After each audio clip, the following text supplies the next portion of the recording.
예, 지금 우리가 웨스트민스터 편집문서 10계명 부분을 보고 있습니다. 교회 가면 어릴 때 제일 먼저 10계명 외우라 하고 그렇게 하죠. 주기도문 10계명 외우라 하죠.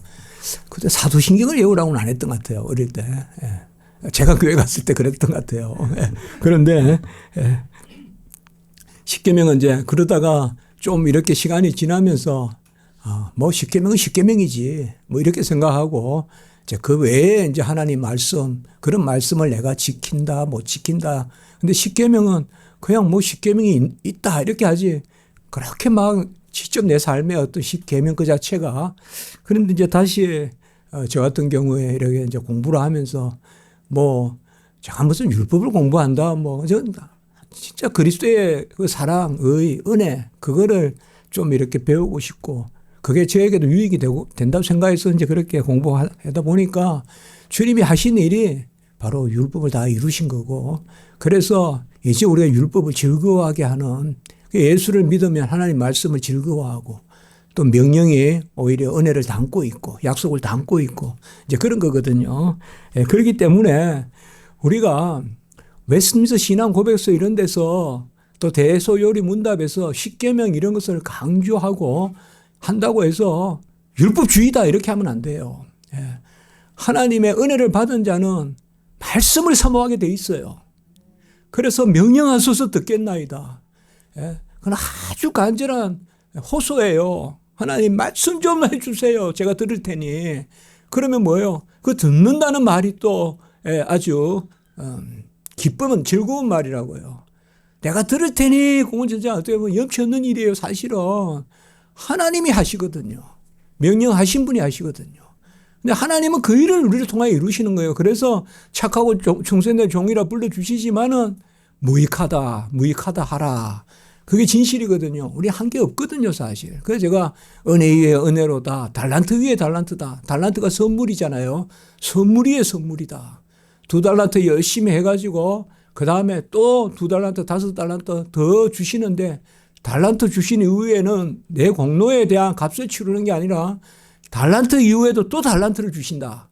선물 위에 선물이다. 그래서 일단 우리가 대원칙에 하나님의 말씀, 율법은 경건하고 올바른 삶의 규범인데 그 규범, 명령, 교훈 이건 다 같은 말입니다. 명령, 교훈, 규범은 약속을 담고 있다. 그래서 하나님의 율법은 언약의 율법이다. 언약의 계명이다. 오늘 우리 새벽 예배에 이제 요한 1서 그 5장 이제 5장에 들어갔거든요.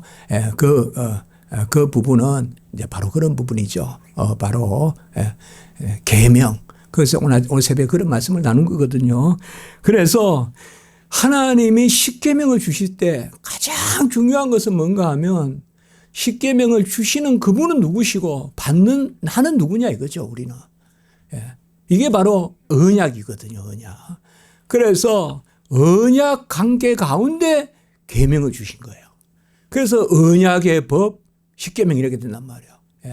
그래서 언약의 법이라고도 하고 은혜의 법이라고도 한단 말이에요. 그래서 오늘 말씀에 10계명의 그 관계, 언약 관계. 이것이 바로 나는 너의 아버지고 너는 나의 자녀고 이게 구약으로 말하면 나는 너를 건져낸 하나님이고 너는 이스라엘이고 내 백성이고 그러니까 영생의 실체는 제가 말씀을 드렸지만 자녀됨이거든요. 오늘도 우리가 또 설교 때 좀 언약을 왜 체결하셨느냐. 영생 주시려고. 영생이 뭐냐. 자녀됨이거든요. 그 자녀됨인데 바로 이 10계명의 서문은 그러한 의미가 있는 겁니다. 그래서 자녀됨이 구약에는 백성됨으로 나타납니다. 그러니까 백성됨은 아직까지 예표예요, 여러분들. 자녀된 것이 뭐 평범해 보이고 구약의 백성된 것이 대단해 보이면 안 됩니다. 구약의 백성됨은 신약의 자녀됨의 표예요, 표. 예표. 실체는 자녀됨이잖아요. 안 그렇습니까? 그 나라의 백성됨, 물론 귀하지만 그거보다 더 절실한 건 뭐예요? 자녀됨이잖아요. 백성은 낳았다고는 안 하잖아요, 사실. 자녀는 낳았다잖아요. 그런데 구약의 백성됨이 단지 백성이 아니라 신약의 자녀됨을 비추는 그 예표라고 하거든요. 그런 의미에서 구약은 백성됨이에요. 그러니까 구약의 백성됨도 신약의 자녀됨을 실체, 그렇게 생각하시면 돼요. 그러니까 구약의 할례가 신약의 세례를 예표한다. 예? 구약의 할례 받으면 신약의 세례, 바로 하나님의 백성됨. 예? 그래서 그것이 바로 자녀됨을 예표한다. 자, 이 십계명의 서문, 이것은 전체 십계명에 다 해당합니다. 어떤 교단에서는 또 이 십계명의 서문을 1계명에 집어넣기도 해요. 예. 로마 캐톨릭, 루트란 다 다릅니다. 여기에 분류법에. 그럼 우리 그냥 성경대로 분류합니다. 자, 이제 서문 한번 같이 봅니다. 나는 시작. 나는 너를 애굽 땅 종되었던 집에서 인도하여 내 하나님 여호와니라. 이 말씀으로서 율법의 수요자이신 하나님은 자신이 우리의 하나님이시며 구원자가 되심을 공표하셨다. 하나님, 이것을 구약으로 말하면 엘로힘이라고 해요. 창조주 하나님. 굳이 한 번 더 말해본다면 구원자 이라면 우리가 여호와예요. 예. 굳이 나눈다면 그래요. 그러나 같이 쓰이는 겁니다. 구약의 대표적인 하나님 칭호가 엘로힘. 예. 최초의 하나님이 천지를 창조하셨다 할 때 엘로힘이에요. 엘로힘. 같이 해볼까요? 엘로힘. 엘로힘은 그냥 번역하면 하나님이라는 뜻이에요. 그런데 거기가 복수형으로 쓰이는 거예요. 그래서 이것을 우리가 뭐 장엄한 복수다 혹은 삼위일체를 뜻하는 복수다. 그러니까 어떻게 주석하든 엘로힘으로 씁니다. 예. 그러니까 하나님은 분명히 한 분이세요. 한 분인데 복수 의미를 쓰는 거예요. 그게 엘로힘이고, 그리고 창세기 3장 14절에 이름을 물었잖아요. 모세가 물으니까 나는 스스로 있는 자니라. 그게 야훼 아세르 야훼인데 그게 바로 여호와 야훼, 그렇게 해요. 이 두 이름이에요. 그래서 오늘 여기에도 보시면 마지막에 하나님은 우리의 하나님이시며 구원자가 되신다. 이걸 엄격하게 두 이름을 뜻하는 거예요. 그래서 이걸 창조주 하나님, 구원주 하나님 뭐 다 이렇게 말할 수 있습니다. 그러나 항상 성경에 이런 것들을 어디서 이게 가르치고 우리가 배우고 할 때 탁탁탁탁 분리되듯이 생각하면 안 돼요. 항상 은혜로운 것은 다 이때에 있어, 이때요. 그러니까 깊이 배운다는 것은 그런 걸 배우는 거예요. 가볍게 배우면 탁탁탁탁 나눠가지고 요거 하나 가르치고 저거 하나 가르치고 그런 거 막 외우게 하고 그게 아니에요. 깊이. 그래서 제가 설교 이런 걸 은혜롭게 들을 때 우리에게 맺히는 거 그게 진짜 진리예요, 사실. 가르치는 거는 가르치는 거에 클라이막스가 설교예요. 예. 설교가 가르치는 게 설교의 클라이막스가 아니라 그래서 가르쳐서 선포하는 거예요. 아멘. 가르쳐서 배워서 설교 듣는 거란 말이에요. 그러니까 그렇게 항상 생각하셔야 돼요. 뭔가 배움 막 한두 개 이렇게 들으면 막 확 그거 가지고 이렇게 하는 것들도 아니요. 아닙니다. 말씀이에요, 말씀. 그래서 제가 어떻게 뭐 준비하고 예배 잘 드리고 말씀 잘 들으면 되죠. 이제 그렇게 제가 말하는 거거든요. 그러니까 여기도 지금 뒷부분에 오늘 이 말씀으로서 율법의 수여자가 누구냐 이 말이에요. 율법을 주시는 분이 하나님이신데 그 하나님이 우리의 하나님이다 이 말이에요. 우리의 하나님이라는 개념이 바로 아브라함의 하나님, 이삭의 하나님, 야곱의 하나님. 이게 두 의미가 있어요. 하나님은 스스로 계시는 분이고 그리고 하나님은 나의 언약의 하나님이시라는 거예요. 그게 아브라함의 하나님, 이삭의 하나님, 야곱의 하나님이에요. 그리고 모세는 그러니까 이죠. 야곱은 뭐라 그랬어요? 아브라함의 하나님, 이삭의 하나님. 이삭은 또 뭐라 그랬어요? 아브라함의 하나님. 야곱은 뭐요? 요셉은 또 뭐라 그래요? 아브라함의 하나님, 이삭의 하나님, 야곱의 하나님 그래요. 성경에 다 나옵니다. 모세는 아브라함 하나님, 이삭의 하나님, 야곱의 하나님, 요셉의 또 하나님이라 그래요. 성경에 있어요. 요셉의 하나님. 이게 뭐예요? 바로 그 하나님은 언약의 하나님이시다 이 말이에요. 관념에 있는 것이 아니라 역사적으로 우리를 위하여 우리를 구원하신 그것이 바로 이거예요. 언약의 하나님은 역사적으로 우리를 구원하신 분이란 말이에요. 그게 바로 나는 너를 애굽 땅 종되었던 집에서 인도하여 내 하나님 여호와니라. 우리가 이제 매주 있지만 이게 바로 언약의 주가 되심을 이야기하는 거예요. 나는 너를 애굽 땅 종되었던 집에서 인도하여낸 내 하나님 여호와니라. 이게 십계명의 서문이란 말이에요. 이건 뭔가 하면 나는 언약의 머리고 너희는 나의 언약의 백성이고, 결국 언약이라는 것의 실체는 자녀됨이거든요. 그래서 이 말씀을 우리가 본질적으로 보면 바로 이 말씀이 우리는 하나님의 자녀요, 하나님은 우리 아버지시요, 이겁니다. 이게 이 고백이에요. 이게 나는 너를 애굽 땅 종되었던 집에서 인도하였는 내 하나님 여호와는, 이게 뭔가 하면 나는 너희 아버지요, 너희는 나의 자녀다, 이 말이에요. 이게 신약시대 성취인데, 구약시대 때는 이스라엘 백성은 나의 백성, 아미, 나의 백성, 그 이스라엘 백성을 건져냈다. 여기에 신약으로 말하면 자녀 삼았다는 뜻이에요. 그러면 이스라엘 백성을 건져낸 게 대단한 사건 같지만 우리를 구원하신, 자녀 삼으신 신약시대 사건이 본질이요, 실체요, 이것이 아까 말씀드린 정점이다, 이 말이에요. 크라이막스다, 이 말이에요. 그래서 우리는 자녀됨보다 자꾸 뭔가 이렇게, 뭔가 막 있지 않습니까? 사실 막 뭐 드라마틱하게 막 해가지고 막 무슨 일이 일어나고 하면, 그 아무리 하면 뭐예요? 가장 중요한 것은, 저 집에 갈 때 너 내 아들이다. 그게 중요한 거 아니에요? 안 그래요? 연극에서 막 했어요. 막 하려 해요. 막, 그거 뭐예요? 막 연극에서 그냥 막 도움을 받고 막 뭐 잘 먹고, 막 복을 누렸어요. 그 뭐예요? 가는데. 아니요. 이게 아니고, 우리 뭐요? 너 내 아들이야. 그러니까 가장 중요한 게 언약에는 영생이고, 영생이 바로 자녀됨이거든요. 그러니까 십계명에서는 구약으로 표현은 나는 이스라엘의 하나님이요, 너는 내가 애굽 땅 종되었던 집에서 인도하였던 내 하나님.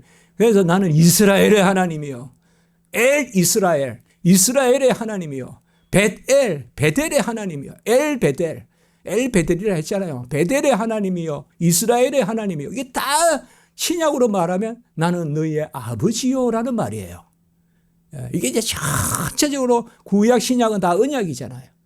언약의 우리가 목적이란 말도 쓰지만 이럴 때는 열매라 그래요. 같이 해볼까요? 언약의 열매는 영생이고, 영생은 하나님의 자녀됨이다. 이것을 구약에서는 백성됨이라고 한다. 그렇게 예표한다.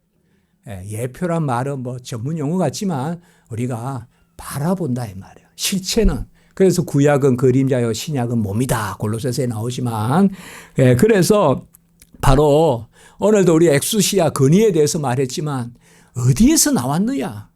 율법의 수여자가 누구냐? 항상 그 생각해야 됩니다.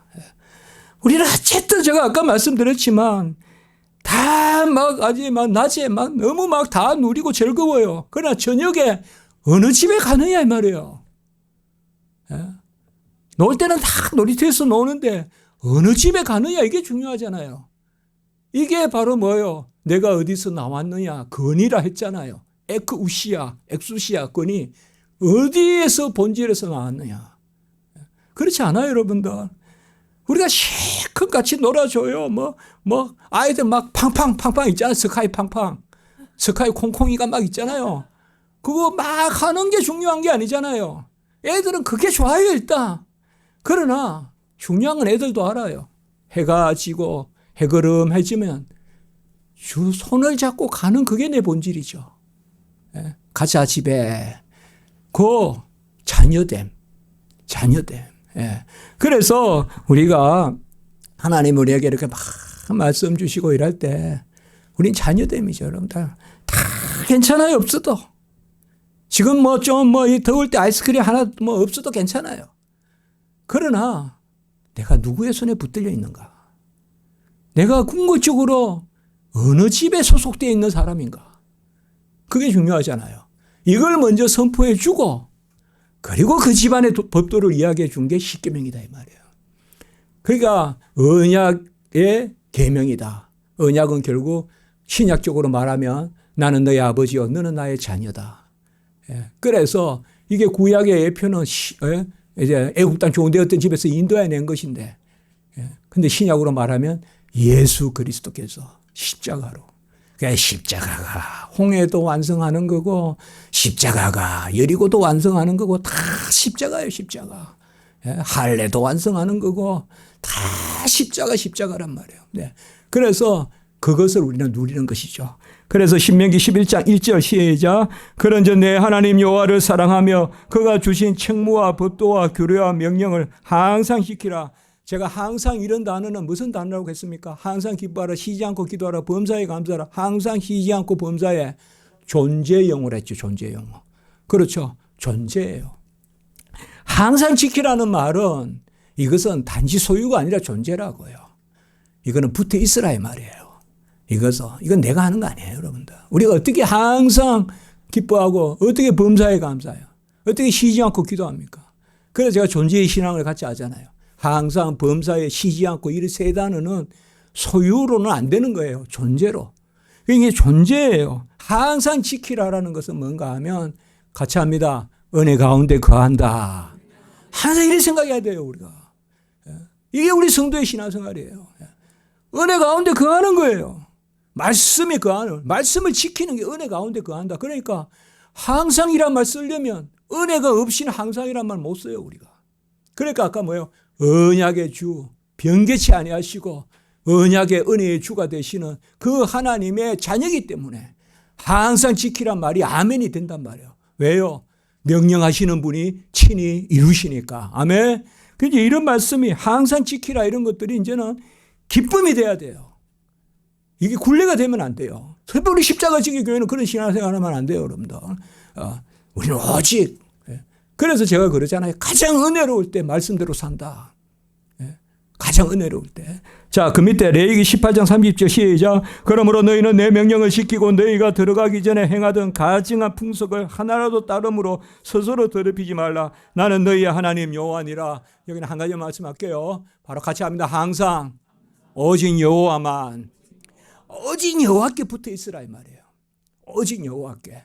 다른 가증한 것들에게 의지하지 말고 말씀 명령하시는 분이 나에게 약속하시는 분이라는 걸 꼭 아시기 바랍니다. 그게 근의예요. 그래서 제가 근의를 누리는 거예요. 우리는. 예수의 근의를 누린다고요. 우리가. 그런 명령하시는 그분에게서 나온단 말이에요. 명령하시는. 어때? 그분은 딴 데 걸 갖다 주는 게 아니에요. 세상 친구는 전부 딴 데 걸 갖다 줘요. 그러나 주님은 자신의 것을 주신다고 우리에게. 아멘. 그래서 우리가 두 가지 같이 합시다. 은혜로 항상 말씀을 지키는 데 힘쓴다. 말씀을 지킴이 은혜다. 은혜로 지킵니다. 그래서 지응이 넓어집니다. 그리고 두 번째는 같이 합니다. 항상 여호와만 바란다. 주님만 바랍니다. 직선적으로 주님만 바랍니다. 이제 오후 예배로 하나님께 영광을 올리겠습니다.